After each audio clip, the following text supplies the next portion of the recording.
J'ai toujours eu confiance en Claire. Lorsque nous nous sommes mariés il y a 10 ans, je n'aurais jamais imaginé que nos vies en arriveraient là. Nous avons construit une vie ensemble, du moins c'est ce que je croyais. Ce sont les petits détails, ses absences soudaines et inexpliquées, les sorties nocturnes avec des amis inconnus et son attitude réservée avec son téléphone qui ont commencé à s'accumuler. Mais c'est la notification par SMS que j'ai vue par hasard qui a brisé l'illusion. « J'ai hâte de te revoir », disait-il, envoyé par un certain Matt. J'ai fait semblant de ne pas l'avoir vu. Mais j'avais le cœur serré. Ce soir-là, Claire m'a embrassé pour me souhaiter bonne nuit et est allée se coucher. Je suis resté éveillé, les yeux rivés au plafond, essayant de comprendre ce que je devais faire. Le lendemain, j'ai décidé d'agir. J'ai installé un traceur GPS dans sa voiture. Ce n'était pas une décision que j'ai prise à la légère, mais j'avais besoin de savoir. Claire avait emprunté ma voiture ces derniers temps, la sienne était au garage, et le timing me semblait trop opportun. J'ai commencé par rassembler des preuves, photos, SMS et même des enregistrements à partir d'un appareil à commande vocale que j'ai discrètement placé dans la voiture. À la fin de la semaine, j'avais tout ce qu'il me fallait. Mais au lieu de l'affronter, j'ai fait l'idiot. J'ai agi comme d'habitude, aimant, encourageant, inconscient. Ce n'était pas facile. Chaque fois qu'elle me souriait ou m'embrassait pour me dire au revoir, je ressentais une pointe de dégoût. Mais je savais que le jeu en valait la chandelle. Le soir de mon projet, Claire m'a annoncé qu'elle dînait avec Sarah. J'ai feint un sourire, je l'ai embrassée sur la joue et je lui ai souhaité un bon moment.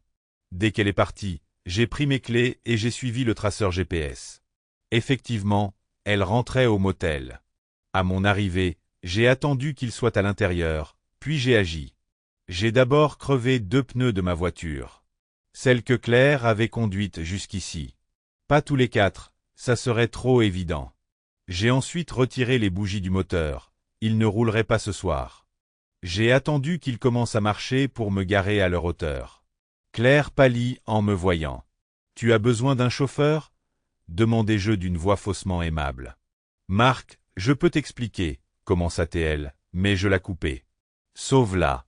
Monte ou continue à marcher, à toi de voir. » Ils montèrent et le silence dans la voiture était étouffant.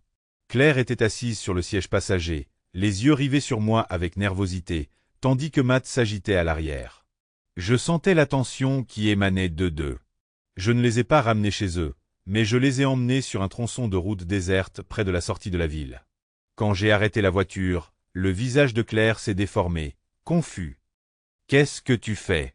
a-t-elle demandé d'une voix tremblante. En sortant, j'ai simplement dit.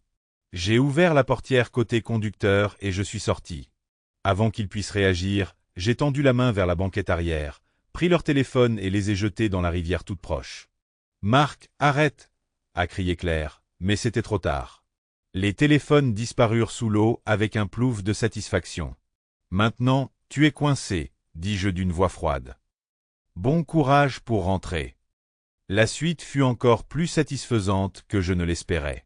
Claire arriva à la maison quelques heures plus tard, débraillée et humiliée. Elle implora son pardon, mais j'en avais assez. Je lui ai remis un dossier contenant toutes les preuves que j'avais rassemblées et lui ai dit de filer. Les papiers du divorce ont suivi peu après. Quant à Matt, j'ai envoyé un joli paquet à sa femme. Oui, il était marié aussi.